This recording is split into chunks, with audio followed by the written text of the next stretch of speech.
everybody, my name is Rachel Chardea Brown, and I am the author of This Is Me from A to Z. It's coming out soon on June 30th.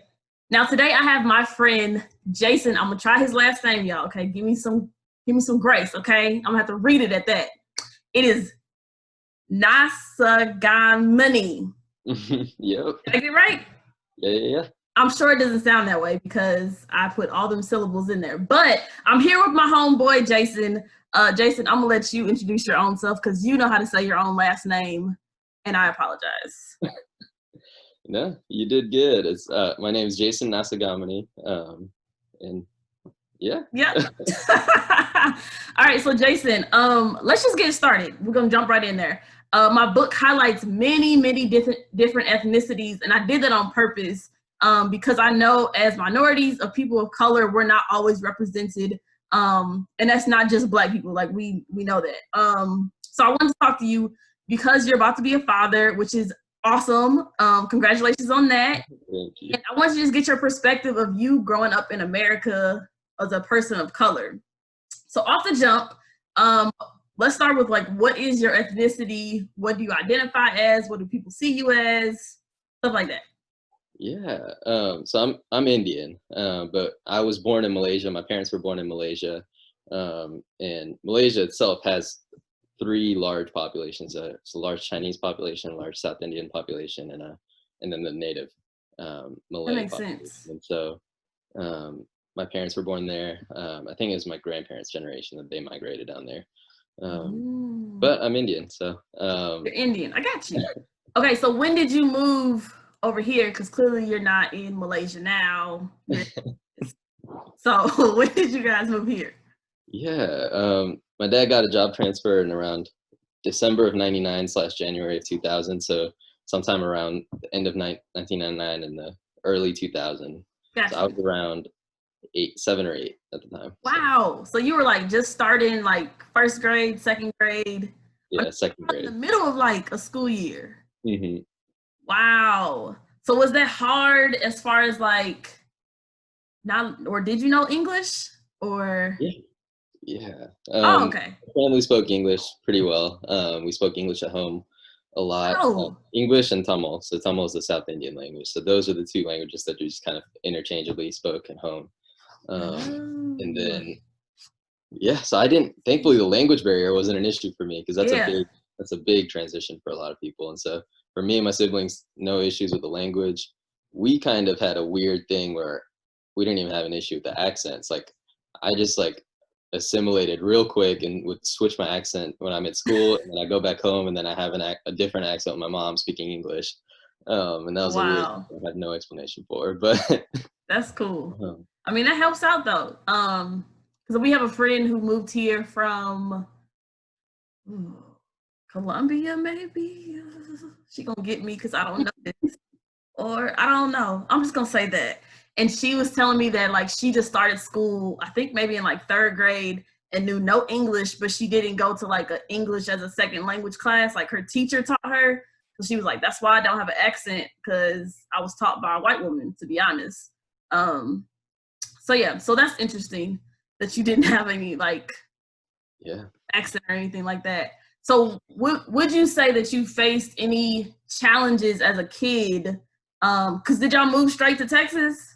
Yeah, Austin is where I grew up. Okay, so Austin's pretty diverse, right? Mm-hmm. I've never been, but it's a major city, so I assume there are other ethnicities in Austin. So like, did you face any, I guess, there's discrimination or segregation or any type of things because you were coming from another country? Yeah. One thing, we were pretty lucky. My dad had a lot of people from work, and he had a family from work that was just close friends of his that just immediately got us plugged into a church there. And then the church that we were part of really surrounded us. So I look back and I look at the support that my parents had with 3 young kids, just moved to a new country.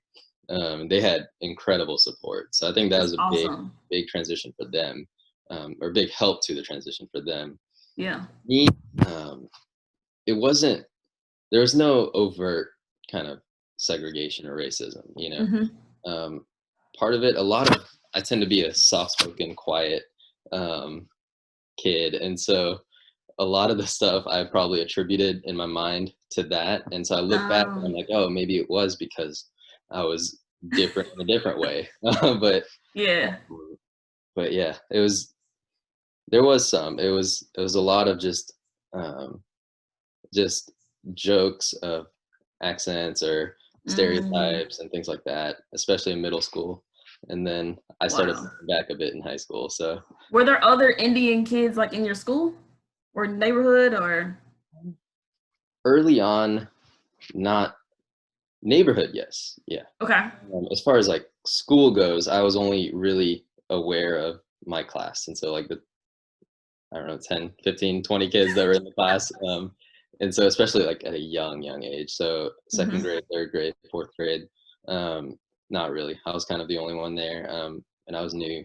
The teachers were very aware. They were very intentional Hmm. about getting me plugged in. If they saw me sitting by myself, they would get me plugged in. That's awesome. So I think I had pretty solid support in that sense. Go teachers. That's awesome. Yeah, especially my Cause you, fifth grade was a big one for me. why you say that? My fifth grade teacher, because I look back now and I think it was really formative because you were asking me, you invited me to do this interview, and the first thing that came to my mind was him. Because I look back and there are two instances that I still remember. I don't remember much from my childhood. Amanda will tell you that too. It's just like he doesn't remember from his childhood. But there's like certain experiences that I do remember. So one, I remember this clearly because I thought I was getting in trouble. We had our morning assembly, and then we're walking to our classroom as a class, and he pulls me aside, and he's just like, "Jason, I need to talk to you." And I was Yeah, like, that sounds like you about to get in trouble. and he pulls me aside and he was like, "I just talked to your mom." And I was like, "Oh my gosh, what did she say?"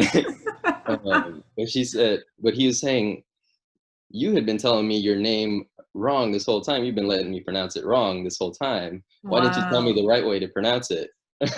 And he just started going this off on just like, am I Yeah. saying it right? You gotta tell me how to actually pronounce it. You can't just let me say Yeah. it wrong. Um, Wow. and and so this, I mean, he was a white man in Austin, Texas, just at the fifth grade classroom, um, but he was That's very awesome. intentional about just pointing it out. He wasn't going to let me get away with Mm. conforming in that or just settling. He Yeah. wants me to Yeah. break my own identity. That's Uh, awesome. That's and then so cool later to in the year, hear. yeah, and That's later in the cool. year with football too. You played Every football, no, Jason? no, no, no. Oh. Fifth grade recess, I did not play football. Okay. Everybody else played football. Okay. And I didn't know how to play. And so I would just be off doing my own thing. Mm. And I still remember he would just grab me and bring me with everyone else. And he just paused the game. Like he'd pause the game and sit down and explain to me what we were about to Oh. do and what it meant. And then, have me go run and join the team. Right. That's So, awesome. Go just like little things like that. teachers. Yeah. That's dope. That's cool. But you bringing up your name, like that makes me think of the different characters in my book. Like there's a girl named Kaylila and Una and Neva. So like everybody has like a unique name. And I did that on purpose just Mhm. for, I mean, I didn't put no Nasaganami Mini. I'm sorry, sir. I didn't put that in there, nor am I your fifth grade teacher. So I'm gonna keep practicing on that just because it means something. Like it's not just something to just play around with. Like your name is your name. And I heard that this is the first time your name is being like dropped down to your son. So one, explain that, and then two, we're gonna talk about my last question. That is interesting. Because I don't, and this is something I just need to talk more about with my parents because I don't know The history behind exactly that, how it or works. Right. I don't know exactly how names work in Malaysia mm, historically, but so my last name is my dad's first name, right, uh, and so that tends to be what I see a lot in Malaysia, at least. Like the first name of the dad kind of becomes the last name um, of the child, and so but it's not like a name that's just like passed down for generations or anything. It's right. just um, and so we came here, and that just kind of became our last name. And I don't know if it was a paperwork thing or my dad just intentionally chose that, or but that stuck. So now that is our name. Yeah. Didn't you tell me once that your dad goes by Manny? Mm-hmm. Okay. Yeah. Yeah. That's cool. So then now your son is gonna have your last name. He's not gonna be baby Jason. Right. All right. So my last question to you, Jason, and this is the one that I actually just sent to you. If you were to speak to another parent about your son, baby G, because y'all, they have a silent G before the name. I know it's not, but it's a G in there. For baby G, like, what would you explain to that parent to like teach to their child before they see your young Indian son who's gonna be so full of life? Yeah. I need to give credit to my sister for kind of helping me put this into words. But he kind of shared an analogy that she's heard somewhere else before. But usually when you think of multiracial communities, so if you're in a community and there's multiple races present, the idea of a melting pot is what you hear a lot. But the concept of a melting pot is, the problem with that concept is you have the pot, all these individuals being put into the pot, and it melts away all the differences. You're kind of expected to conform just by nature of the analogy, but also just practically that is what happens. But instead of the melting pot analogy, understanding and viewing cultures kind of like a salad bowl. So you have one dish, but there's multiple different, complete, unique aspects of it that don't conform to each other, but together they make up that one dish, that one community. That's dope. And so you don't lose the individuality of it. You don't lose the uniqueness of the individual.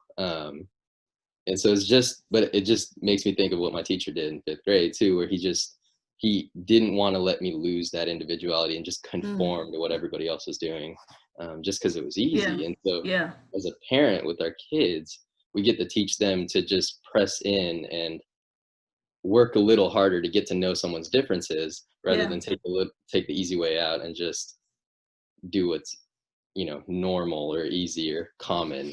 That's so good. Because it takes some effort to get to know those differences. It's because it's not natural to me. There's cultural differences that I don't understand, and so it's going to take some effort to understand it. So. Yeah, that's cool. I really, really, really like that answer, Jason. And shout outs to your sister for helping you. She can do the next interview if she wants. But no, that's really good. That's really good. Something good to even think about as a parent of myself. Like, obviously, my son is Black, and he's going to be seen as different, and he's going to have Asian and Hispanic and Indian friends. So it's like, in all of that, like, it's not a melting pot. We're not all trying to conform to what's normal. We want to see what the differences are amongst our friends and embrace those. Yes, thank you for doing this interview with me, Jason. As I told you guys, my name is Rachel Brown, and I am the author of This Is Me from A to Z. It comes out soon on June 30th. Peace out, guys.